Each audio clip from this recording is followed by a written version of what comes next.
성도 여러분 평안하셨습니까? 5월 한 달 동안 우리 가정을 거룩한 예배 공동체로 세우기 위한 말씀의 은혜 계속 나누고 있습니다. 5월 첫 번째 주는 우리가 어린이 주일을 맞이해서 자녀들에 대해서 생각해봤고, 지난 주에는 영적 부모에 대해서 묵상했습니다. 오늘은 우리 영적 스승, 또 우리 주변의 선생님들을 한번 생각해 보면서 가정의 참 스승은 성령님이시다라는 주제로 함께 말씀의 은혜 나누도록 하겠습니다. 세상에서는 5월 셋째 주가 되면 이제 스승의 주일이다라고 하면서 우리가 선생님들께 감사하는 시간을 갖곤 하죠. 여러분들 지금까지 살아오시면서 많은 배움 또 선생님들을 만나셨는데, 지금 기억에 나는 선생님이 누구십니까? 한 인간이 성장하면서 반드시 필요한 과정이 배우고 익히는 과정이죠. 그래서 우리 삶 속에서 선생님들만큼 중요하신 그런 분들도 없는 것 같습니다. 영적인 성장도 마찬가지이죠. 우리 성경에서는 영적인 스승, 바로 성령 하나님을 말씀해 주고 계십니다. 예수님이 승천하시고 이제 이 세상에 계시지 않게 됩니다. 그러면서 예수님께서 승천하시면서 내가 너희에게 너희와 늘 함께 너희 안에 거하실 선생님을 보내시겠다라고 말씀하시죠. 그분이 바로 보혜사 성령님이십니다.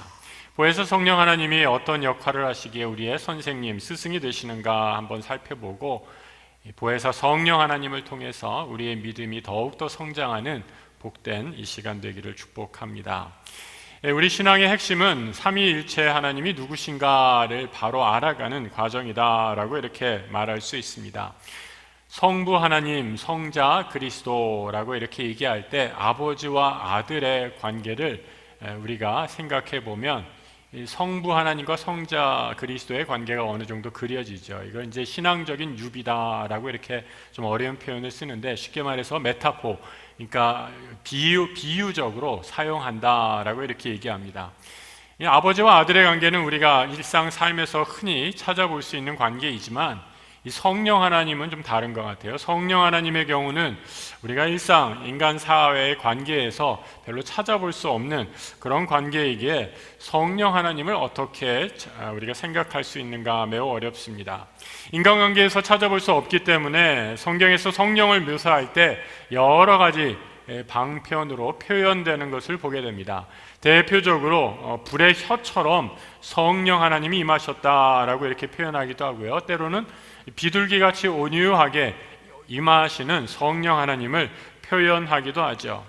그러다 보니까 성령을 어떤 신비한 현상이라든지 어떤 초월적인 에너지로 이해하면서 뭔가 우리가 잘 알지 못하는 신비한 심 정도로 오해하는 경우가 많이 있습니다. 그래서 성령 충만하면 어떤 신비한 경험과 함께 어떤 능력을 행하면 성령 충만한 것이구나 생각하고, 그런 능력이나 심이 전혀 나에게 나타나지 않으면 성령 하나님이 나에게 계시지 않는 건가, 이런 오해를 하기 일쑤이죠.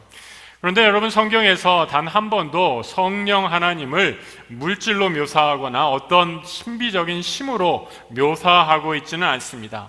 물론 성령이 임하게 되면 이런 능력과 은사가 나타나지만 성령은 어떤 능력, 그 은사 자체가 아니시죠. 성령 하나님은 거룩한 인격이십니다. 오늘 본문에서도 예수님이 이를 증언해 주시지요. 16장 13절입니다. 그러나 진리의 성령이 오시면 그가 너희를 모든 진리 가운데로 인도하시리니 그가 스스로 말하지 않고 오직 들은 것을 말하며 장래일을 너희에게 알리시리라. 여러분, 우리가 흔히 영어 배울 때 인칭 대명사라고 이렇게 얘기하지 않습니까? 우리말에는 인칭 대명사가 별로 발달해 있지 않아요. 그래서 자주 생략되기도 하는데, 외국어, 영어, 또 우리 헬라어, 성경의 원어가 되는 헬라어에는 인칭 대명사가 분명히 드러나 있습니다. 여기서 오늘 본문 읽은 성경에서도 마찬가지죠. 성령 하나님, 사물을 가리키는 it으로 표현되는 게 아니라 그가, he라는 인격으로 표현되고 있는 것을 보게 됩니다. 성령을 무슨 신비한 능력을 가져다 주는 요술방망이 정도로 생각하면 성령 하나님 우리에게 임하시지 않으시죠. 인격이신 성령 하나님, 하나님의 자녀가 성령을 간절히 구하고 찾을 때 언제든지 우리와 함께 하시고 만나 주시겠다 약속하시죠. 누가복음 11장 11절 이하의 말씀입니다. 너희 중에 아버지 된 자로서 누가 아들이 생선을 달라 하는데 생선 대신에 뱀을 주며 알을 달라 하는데 전갈을 주겠느냐? 너희가 악할지라도 좋은 것을 자식에게 줄 줄 알거든 하물며 너희 하늘 아버지께서 구하는 자에게 성령을 주시지 않겠느냐 말씀합니다. 예수님의 말씀처럼 성령 하나님, 거룩한 삼위일체 하나님의 한 분 인격 되셔서 우리의 찬양과 경배를 받으시기에 합당하신 삼위일체 하나님이십니다. 우리와 늘 함께 하시는 삼위일체 하나님, 여러분 이렇게 표현하는 것을 보게 되죠. 영어로 표현하니까 굉장히 간단하게 표현되는 걸 볼 수 있어요. 한번 보시죠. 그럼 한번 따라서 한번 읽어보시기 바랍니다. 그냥 부끄러워하지 마시고요. 제가 잘 읽어드릴 테니까 한번 따라서 읽어보세요. God the Father for us, God the Son with us, God the Holy Spirit in us. 아주 잘하셨습니다. 영어 굉장히 잘하십니다. 여러분 여기에서 중요한 게 이 전치사예요. 하나님, 성부 하나님, 어떤 하나님이신가? 우리를 위해, 우리의 구원을 위해 아들 예수 그리스도를 아낌없이 내어주신 우리를 위해 계신 하나님이심을 말씀해 주고 있죠. 성자 그리스도, 하나님의 아들 되신 그분은 어떤 분이십니까? 우리와 함께 이 땅에 임마누엘로 오신 성자 예수 그리스도를 말씀해 주고 있습니다. With us 되시는 분이시죠. 마지막으로 성령 하나님은 어떤 분이십니까?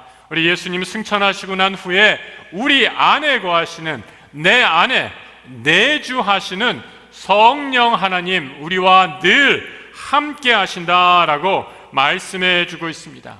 늘 우리 안에 함께 거하시는 성령 하나님, 그래서 보혜사라고 이렇게 표현하죠. 잘 쓰지 않는 단어인데 영어로는 카운슬러라고 이렇게 번역을 합니다. 헬라어 파라클레테의 번역이지요. 이 파라클레테라는 말의 의미는 늘 옆에서 무언가를 도와주는 스승의 역할을 하는 사람을 가르쳐서 파라클레테라고 쓰이기도 했고요. 옆에서 무엇인가 도움을 주는 사람, 그래서 뭐 도우미, 서포터, 동역자라는 뜻으로, 또 선생이라는 뜻으로도 많은 용례로 번역되는 단어입니다.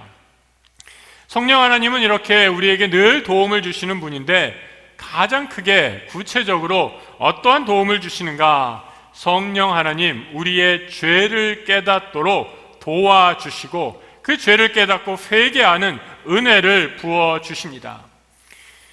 가끔 목사님 저에게 찾아오셔서 성도님들이 이렇게 상담하는 분 계시는 분을 보게 되죠. 목사님, 저는 성령 하나님이 제 안에 함께 계시는지 모르겠어요. 아직 방언도 못하고 뜨거운 은사 체험도 없고 그런 경험이 전혀 없어서 성령 하나님이 나와는 함께하지 않는 것 같아요 라고 말씀하시는 분 듣게 됩니다. 근데 여러분, 이런 오해는 말씀드린 것처럼 성령 하나님을 인격적인 하나님으로 이해하지 못하고 성령 하나님을 무슨 신비한 은사 또 황홀한 경험에 한정적으로 제한해서 생각해 보니 벌어지는 오해 가운데 하나입니다. 여러분, 구약의 에스겔 선지자, 성령 하나님이 임하게 되면 일어나는 가장 큰 변화가 마음의 변화다라고 이렇게 설명해 주고 있죠. 여러분, 이 구절을 한번 잘 마크해 주셨다가 기억해 두시기 바랍니다. 에스겔 36장 26절 이하의 말씀. 또 새 영을 너희 속에 두고 새 마음을 너희에게 주되 너희 육신에서 굳은 마음을 제거하고 부드러운 마음을 줄 것이며 또 내 영을 너희 속에 두어 너희로 내 율례를 행하게 하리니 너희가 내 규례를 지켜 행할지라. 성령 하나님이 우리에게 임하게 되면 일어나는 변화가 마음의 변화다라는 것이죠. 예전에 죄를 행하고도 죄인지도 몰라고 내 마음대로 살아갔던 삶에서 성령 하나님, 새 영이 내 안에 임하게 되니까 내 마음이 부드러워지면서 죄를 죄로 깨닫게 되고 하나님 앞에 나아가는 회개의 마음을 갖게 된다라는 겁니다. 그래서 여러분, 성경은 내가 스스로 죄를 깨닫는 것 자체도 내 능력, 내 지혜가 아니라 성령 하나님께서 이를 깨닫게 해주시는 놀라운 역사임을 말씀해 주고 있죠. 고린도전서 12장 3절의 말씀입니다. 그러므로 내가 너에게 알리노니 하나님의 영으로 말하는 자는 누구든지 예수를 저주할 자라 하지 아니하고 또 성령으로 아니하고는 누구든지 예수를 주시라 할 수 없느니라. 예수의 영, 거룩한 성령 하나님이 우리 안에 거하시게 되면 우리 마음이 변화를 받아 우리의 죄를 깨닫고 우리 주님을 주로 모시는 놀라운 변화의 역사가 일어난다라는 것입니다. 그래서 예수를 주로 고백하는 것 자체, 그것이야말로 성령 하나님이 내 안에 분명히 내주하고 계시다는 분명한 증거가 된다라는 것이죠. 여러분, 세상 사람들은 흔히 얘기해서 나쁜 짓을 지면 어떻게 그런 나쁜 짓을 짓느냐, 양심에 꺼름직하지도 않느냐, 이렇게 말하지 않습니까? 우리 성도들에게, 거룩한 영인 성령 하나님을 받은 우리 성도들에게 우리가 죄를 질 때 여러분, 성령 하나님이 괴로워하시고 탄식하십니다. 그래서 이 마음의 갈등, 내 안에 내면의 갈등을 느낀다는 것 자체, 성령 하나님이 내 안에 거하신다는 증거입니다. 우리의 참 스승이신 성령 하나님을 늘 우리 안에 모시고 내 안에 있는 죄를 하나님 앞에 고백함으로 하나님께서 우리에게 주시는 부드러운 마음, 성령 하나님이 함께 하시는 그 능력에 따라 살아가시는 거룩한 삶 사시는 성도들 되시길 우리 주님의 이름으로 축복합니다. 우리의 참 스승이신 성령 하나님이 우리에게 안에 계실 때 일하시는 역사 가운데 하나, 성령 하나님은 우리의 보증이 되어 주십니다. 무엇을 보증해 주시는가? 이 보증에 대해서 바울 사도는 에베소서 1장 13절 이하에서 이렇게 말씀해 주고 있죠. 그 안에서 너희도 진리의 말씀, 곧 너희의 구원의 복음을 듣고 그 안에서 또한 믿어 약속의 성령으로 인치심을 받았으니 이는 우리 기업의 보증이 되사 그 얻은 것을 속량하시고 그의 영광을 찬송하게 하려 하심이라 라고 말씀합니다. 여러분, 여기서 기업의 보증이 되었다, 또 속량하신 것을 찬송하게 하려 했다라는 것은 좀 어려운 표현인데요, 아주 간단하게 말해서 우리 모든 성도들, 성령 하나님이 우리 안에 거하는 우리 모든 성도는 하나님의 자녀가 되었다라는 것입니다. 하나님의 자녀가 된 사람들이기 때문에 우리는 하늘나라의 상속분이 있는 사람들이다라는 거죠. 이 세상의 수많은 재물, 금과 은이 아니라 우리가 상상할 수도 없는 하나님 나라의 자녀로 하늘의 거룩한 상속분을 갖고 있는 사람들이다라는 겁니다. 그것이 바로 우리 기업의 보증이 되셨다라는 것입니다. 우리가 하나님 나라의 상속자인 것을 누가 보증해 주시는가? 바로 성령 하나님이 보증이 되어 주셨다라고 말합니다. 그 보증을 성령 하나님이 하나님의 자녀인 우리들 한 사람 한 사람을 위해 인치셨다, 도장을 꽝 찍으셨다, 이렇게 표현하고 있는 것입니다. 고대 사회 바울이 살던 시대에 이 사람이 믿을 만한 사람입니다, 혹은 이 물건이 가짜가 아니라 진품입니다 라고 할 때 도장이 꼭 필요하죠. 그래서 그 사람의 도장이 있으면 이 물건과 사람이 진품이다, 신용할 만한 사람입니다 확인해주는 용도로 사용이 됐다라는 거죠. 성령 하나님, 우리가 짝퉁이 아니라 정품인 하나님 나라의 상속자여 자녀인 것을 보증해 주시는 도장의 역할을 하신다라는 겁니다. 성령 하나님이 우리가 하나님의 자녀인 것을 보증해 주시고 도장을 찍어 주시기에 성령 하나님 외에는 누구도 이 하나님 나라의 자녀됨을 무효화할 수 없다라는 것을 보여주고 있는 것이죠. 여러분, 사탄은 늘 우리를 이렇게 고소합니다. 우리가 죄에 빠져서 때로는 실족하고 실망하고 낙담하고 좌절할 때 늘 우리를 고소하죠. 내까지 게 무슨 하나님의 자녀냐, 그거밖에 못하면서 무슨 하나님의 자녀냐라고 우리를 고소할 때 여러분, 우리는 이렇게 나가야 되죠. 그 사탄의 음성에 현혹되는 것이 아니라 나는 성령 하나님의 인치심을 받은 하나님의 자녀다라고 믿음으로 담대하게 나가 승리를 선포하시는 우리 성도들 될 수 있기를 축복합니다. 우리 삶의 때로는 힘들고 어려운 일이 생기면, 고난과 역경을 받게 되면 내가 하나님의 자녀인 줄 잠시 잊을 수 있습니다. 어떤 일이 일어나서 또 몸이 아프거나 내 마음대로 일들이 풀리지 않을 때 내가 정말 하나님 자녀된 거 맞나? 하나님의 자녀라면 왜 이렇게 고생을 당하나 의심이 생길 수 있습니다. 그런데 여러분, 이런 모든 의심에도 불구하고 변하지 않는 사실 한 가지, 말씀드린 것처럼 우리 하나님, 성령 하나님이 우리가 하나님 자녀됨을 보증하신다라는 것입니다. 어떠한 일이 있어도, 어떠한 상황과 형편에서도 우리 성령 하나님이 나를 지키시고 나의 보증이 되신다라는 사실을 확신하시기 바랍니다. 이 성령 하나님의 보호하심에 있을 때 여호와 하나님은 나의 산성이고 요새이고 나를 지키시는 방패 되심을 기억하고 날마다 믿음으로 승리하시는 우리 성도들 되시길 우리 주님의 이름으로 축복합니다. 둘째, 성령 하나님은 우리의 코치가 되어주십니다.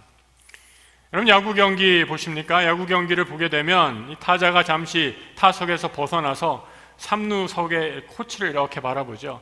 3루석 코치가 여러분 작전 코치라고 합니다. 이 작전 코치는요, 반대편 덕아웃에 있는 감독으로부터 사인을 막 이렇게 받죠. 그래서 선수에게, 잠시 타석을 벗어난 선수에게 그 다음에 어떤 공을 쳐야 할지, 번트를 대야 할지를 알려주는 역할을 합니다. 그래서 이 작전 코치의 이 사인 하나 다 봐야지 이거 하나 놓치면 경기가 망치고 엎어지게 되고 또 경기를 잃게 되는 그런 아주 중요한 사인을 집중해서 봐야 하죠. 성령 하나님, 저는 스포츠 운동 경기에서 코치처럼 우리의 일거수일투족을 인도하시는 그런 역할을 하시는 성령 하나님이다 생각합니다. 바울은 갈라디아에서 이 성령 하나님의 역할을 이렇게 말씀해 주고 있죠. 갈라디아 5장 25절 말씀입니다. 만일 우리가 성령으로 살면 또한 성령으로 행할지니. 우리말에 성령으로 행한다, 굉장히 모호한 표현 아닙니까? 대체 성령으로 행한다라는 게 무슨 표현일까? 영어 성경을 보니까 이렇게 돼 있어요. Step with the Spirit. 성령 하나님과 한 걸음 한 걸음 그 인생의 걸음을 함께 걸어가는 것, 그것이 바로 성령으로 사는 것의 의미다라고 말씀해 주고 있습니다. 성령 하나님, 내 안에 계신 성령 하나님께 내 인생의 수많은 일들, 때로 뜻하지 않은 어려움을 만나게 될 때 성령 하나님, 내가 무엇을 해야 합니까? 어떤 길로 가야 합니까? 묻고 답하고 듣는 그 성령 하나님의 음성을 듣고 너 인생에 한 걸음 한 걸음을 걸어가라, 우리의 코치가 되어주신다 가르쳐 주시고 있는 것입니다. 여러분, 우리가 인생을 걷다 보면 실패하고 낙담하고 절망하고 좌절할 수도 있습니다. 또 야구 얘기를 좀 해봅니다. 젊은 야구 선수, 이제 막 고등학교를 막 졸업한 프로에 처음 입단한 선수가 여러분 딱 등판을 했어요. 얼마나 열심히 잘 던지려고 각오를 했겠습니까? 온 힘을 당해서 공을 뿌리죠. 그런데 여러분, 경험도 부족하고 타자를 상대하는 요령도 부족합니다. 그리고 어깨에 잔뜩 힘이 들어갔는지 공을 던지면 던질수록 이 스트라이크가 잡혀야 되는데 자꾸 볼만 나오는 거예요. 결국 그러다가 그냥 한 대 맞고 안타 맞고 대량 실점을 하게 되죠. 어떻게 됩니까? 이 젊은 투수가, 고등학생 이제 막 애뛴 선수가 어깨가 축 처져 있죠. 그러면 어떻게 되죠? 덕아웃에서 투수 코치가 나와서 뭐라고 얘기합니까? 야, 이놈아! 너 때문에 경기 다 망쳤어! 이렇게 말하는 투수 코치 한 번도 본 적이 없어요. 투수 코치가 나오면 이 어린 선수 등을 툭툭 두들겨주면서 뭐라고 해? 괜찮아 괜찮아. 그리고 투수를 교체해 주죠. 이 어린 선수는 다시 덕아웃으로 들어가면 덕아웃에 있는 선배, 형들이 다 일어나서 괜찮아 괜찮아 등을 두들겨 주는 것을 보게 됩니다. 용기를 북돋아 주는 것이죠. 그것이 바로 코치의 역할입니다. 오늘 한 경기 패했다라고 해서 다 지고 인생 끝난 것이 결코 아니라는 거죠. 인생이라는 긴 마라톤에 아직 가야 할 여정이 많이 있습니다. 오늘 졌다고 낭망하고 실망하고 절망하지 말고 다시 일어나 힘과 용기를 북돋아 주는 것, 그것이 바로 우리 안에 거하시는 성령 하나님의 역할이시죠. 성령 하나님, 우리에게 똑같이 이렇게 격려하십니다. 로마서 8장 26절의 말씀, 이와 같이 성령도 우리의 연약함을 도우신다 말씀합니다. 우리 안에 늘 거하시는 성령 하나님, 우리의 연약함을 누구보다도 잘 알고 계십니다. 그래서 우리가 인생이라는 믿음의 경주에 때로는 실패하고 좌절하고 절망할 때 우리를 그대로 내버려 두시지 않으시고 우리를 격려하고 다시 힘을 내어 믿음의 길을 걸어가도록 격려해 주십니다. 어떻게 격려해 주시는가? 오직 성령이 말할 수 없는 탄식으로 우리를 위하여 친히 간구하신다라고 말씀해 주고 있습니다. 성도 여러분, 오늘 이 자리에 혹시 인생이라는 긴 마라톤을 걷다가 실패하고 좌절하고 낭망하는 무거운 마음으로 오셨습니까? 여러분 안에 계신 성령 하나님이 우리 성도 여러분 한 분 한 분을 격려해 주고 계십니다. 등을 두드려 주고 계십니다. 말할 수 없는 탄식으로 다시 일어나 믿음의 길을 걸어가라 라고 격려해 주시며 기도하고 계시는 성령의 음성을 듣고 다시 일어나는 우리 모든 하나님 나라의 백성들 되시기를 축복합니다. 세 번째로 성령 하나님은 우리에게 은사를 허락해 주십니다. 우리의 참 스승 되신 성령 하나님, 때로 우리가 실패하고 좌절하고 낭망할 때 그대로 내버려 두는 분이 아니다라고 말씀했죠. 그리고 용기를 내어 일어나라 라고 격려해 주십니다. 그런데 여러분, 우리 성령 하나님은요, 가끔 그런 사람들 있잖아요. 그래, 격려하는데 말만 그렇게 격려하는 사람, 말만 그렇게 격려하는 게 아니라 밥 한 끼 한번 사주면서 격려해 주는 사람이 더 고맙죠. 여러분, 우리 성령 하나님은 어떻게 우리를 격려해 주시는가? 우리를 위해 기도해 주시면서 우리를 위해 하늘의 은사를 부어 주신다 말씀하십니다. 성령 하나님이 우리에게 부어주시는 하늘의 은사가 어떤 것인가? 성령의 은사, 고린도전서 12장 7절 이하에 이렇게 구체적으로 여러 가지 것이 나와 있습니다. 각 사람에게 성령을 나타내심은 유익하게 하려 하심이라.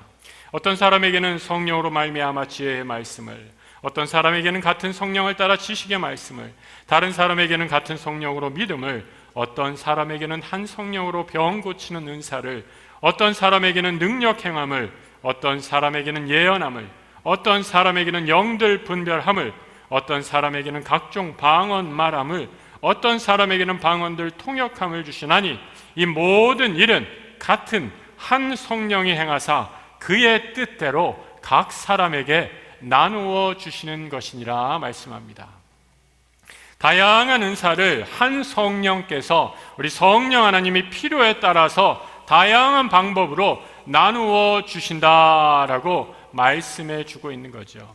여러분, 이 은사 하늘로부터 내리는 은사이지 나의 것이 아닙니다. 이 은사를 주시는 목적은 바로 우리 주님의 거룩한 몸된 우리 주님의 몸인 교회를 섬기기 위해 주시는 성령 하나님의 은사인 거죠.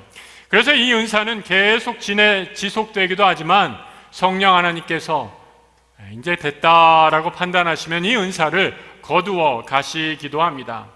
가끔 교회에서 어떤 은사를 받았다라는 분들, 특별히 병 고치는 은사를 받았다라는 분들로 인해 교회가 시험에 빠지고 어려워지는 경우를 종종 보게 됩니다. 여러분, 병 고치는 은사, 눈에 확 띄는 은사 아니에요? 얼마나 귀한 은사입니까? 그분이 기도만 하면 아픈 분들이 나음을 입고 병든 자, 마음이 상한 자들이 치유함을 받는 놀라운 은혜의 능력이지요. 그런데 여러분, 이 귀한 은사인데, 하나님이 주시는 성령 하나님의 은사인데 내가 병 고치는 은사를 받았다라고 해서 쉽게 교만해지는 경우가 있기 때문이죠. 병 고치는 은사를 주신 이유, 말씀드렸던 것처럼 하나님께서 주님의 몸된 교회를 바로 세우기 위해 일시적으로 주시는 하늘의 선물입니다. 내 것이 아니라 성령 하나님께서 나에게 주시는 선물임을 깨닫고 겸손해야 하기 때문이죠. 교회를 섬기는 담임 목사의 입장으로 우리 성령 하나님의 선물이 은사이기에 저는 여러 성도님들에게 교회 봉사를 권면하는 이유도 바로 여기에 있습니다. 억지로 마지못해 섬기면 하늘의 은사는 결코 주어지지 않습니다. 나는 부족하지만 하나님이 불러주셨기에 순종하는 마음으로 임하게 될 때 하나님께서 성령의 은사를, 하늘의 은사를 부어주시는 것을 보게 됩니다. 교사로 섬기고 싶은데 가르치는 은사가 없다라고 생각하는 분들, 가르치는 은사, 말씀의 은사를 달라고 기도하시기 바랍니다. 아픈 분들을 신방하면서 저분들이 정말 가슴에 아파서 마음으로 함께 아파하는 분들을 있다면 여러분, 하나님 내게 병 고치는 은사를 달라, 신유의 은사를 달라라고 기도하시기 바랍니다. 예전에 한 권사님 가운데 한 분이 저한테 그러시더라고요. 목사님, 저는 목사님을 위해서 늘 목사님 신유의 은사를 갖게 해달라고 기도하고 있어요, 이러시더라고요. 그래서 깜짝 놀랐어요. 아니 권사님, 저는 그런 사람 아니, 저는 그런 거 없어요. 저는 신유의 은사 그런 거 아직 안 받았어요. 그러니까 그 권사님이 하시는 말씀, 이렇게 말씀하시는 거예요. 목사님, 목사님을 위해서가 아니라 우리 교회에 아픈 분들이 참 많아요. 그래서 목사님을 통해서 아픈 분들이 나음을 입게 되는 역사가 일어나려고 목사님에게 신유의 은사를 달라고 기도하는 거예요. 제가 그 말씀 듣고 회개하면서 아멘 했습니다. 여러분, 나는 부족하지만 하나님께서 교회 공동체를 위해서 여러분들을 사용하십니다. 우리 교회 성도들 중에 전도 참 잘하시는 분들이 있습니다. 근데 대화를 해보면 이분이 원래 잘하시는 분이 아니세요. 처음에는 아주 소심한 그런 분이셨습니다. 남에게 잘 말도 못 거는 그런 분이셨어요. 그런데 은혜를 받고 성령 하나님이 내 안에 계시면서 영혼에 대한 부담감, 거룩한 부담감을 주시는 거죠. 전도해야겠는데 하나님 어떻게 전도하면 됩니까? 마음을 주세요. 뜨거운 마음을 주시고 전도할 수 있는 그 훈련을 받게 하는 마음을 주셨습니다. 그리고 점점 훈련하고 또 전도하다 보니 하나님께서 전도의 다양한 은사를 부어주셔서 지금은 누구보다도 전도를 잘 하시는 전도 왕이 되는 것을 보게 됩니다. 전도의 은사를 성령 하나님께서 부어주신 것이죠.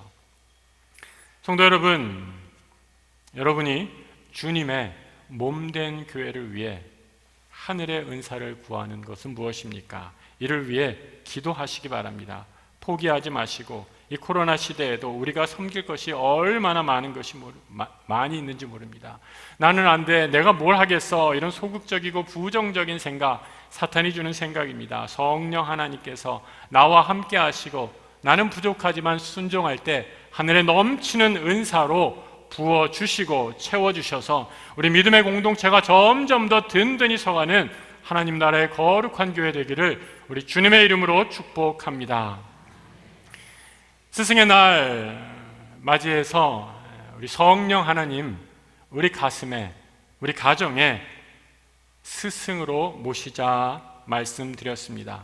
성령 하나님이 우리의 보증 되십니다. 우리의 모든 죄악과 연약함에도 불구하고 성령 하나님 늘 우리 삶의 보증 되셔서 우리가 하나님의 자녀이심을, 하나님 나라의 거룩한 상속자임을 늘 보증하심을 믿고 담대하게 믿음의 길 걸어가시기 바랍니다.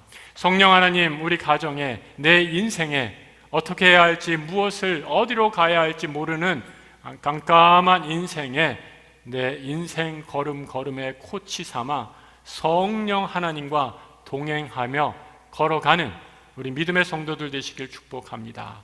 성령 하나님 우리 믿음의 공동체에 스승 되어 주셔서 주님의 몸된 교회를 위해 섬길 때마다 나는 부족하지만 하늘의 풍성한 은사로 넘치도록 채워주셔서 우리 믿음의 공동체가 더욱더 든든히 서가는 성령 하나님을 참 스승으로 모시는 거룩한 교회 되길 우리 주님의 이름으로 축복합니다.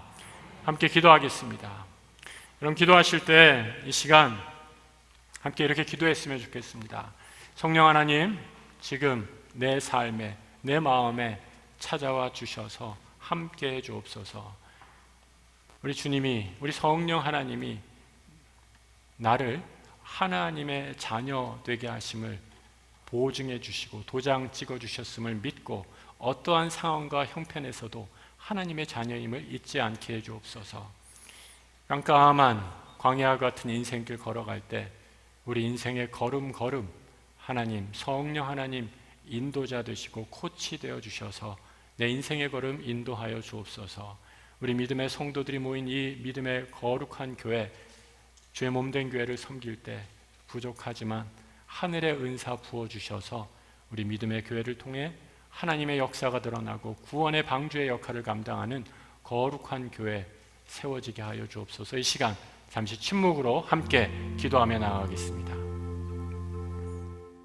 하나님 아버지, 우리 약수의 모든 가정, 우리의 참 스승이신 성령 하나님을 모시고 살아가는 거룩한 믿음의 가정 되게 하여 주옵소서. 성령 하나님, 우리 각자의 삶 속에 내주하고 계심을 믿고 때로는 실패하고 좌절하고 낭망하는 일이 있다 할지라도 우리는 하나님 나라의 상속자여 거룩한 하나님의 자녀임을 어떤 순간에도 잊지 않고 다시 일어나 믿음의 길 걸어가게 하여 주옵소서. 광야 같은 인생길 걸어갈 때 캄캄한 어둠 속에서도 우리 성령 하나님, 내 인생의 걸음에 코치 되어 주셔서 가야 할 길, 마땅히 해야 할 일을 알려주시고 죄 몸된 교회를 위해 일할 때 성령의 은사 넘치도록 부어 주시옵소서. 성령 하나님, 우리의 주인 되어 주셔서 우리 마음에 늘 거하심을 믿고 우리에게 성령 하나님을 허락해 주신 우리 주 예수 그리스도 이름 받들어 기도드립니다. 아멘.